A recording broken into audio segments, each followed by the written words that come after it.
Senator Lankford, tell me about some of those conversations. How do you start the conversation of how you can do more work together? So what's interesting is I really don't think of this as bipartisan work. This is just American work. Most people don't think of themselves first as Republican, Democrat, Independent. They think of them first as just human beings and neighbors and people that work and in families. And so really what we're talking about is how do people who disagree sit down and figure it out? That's where we are. Unfortunately, Washington, D.C. is a mirror to the country that the country doesn't really like. Everybody looks at Washington, D.C. and says, those people yell at each other and everything else. And I typically will smile at folks when they say, those crazy people yell at each other. It's like, what was Thanksgiving like when your whole family got together last year?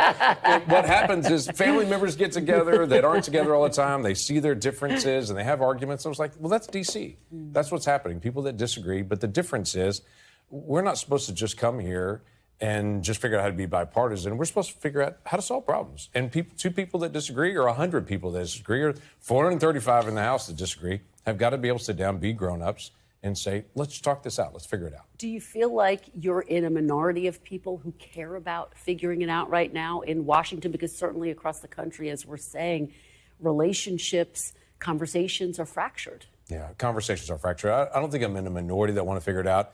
I think I'm in a minority that has hope we will figure it out. I think a lot of people just lost hope this gets better, and I think that's the emotion of the country, is they want it to be fixed, but they can't figure out how it's going to actually happen. The latest poll I saw was over 70% of the people in the country don't like the direction of the country. That's not a political statement.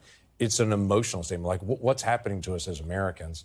And my basic statement is, well, Americans are all made up of individual Americans. When each person decides they're going to do it different, America decides they're going to do it different. Thanks for watching. Stay updated about breaking news and top stories on the NBC News app or follow us on social media.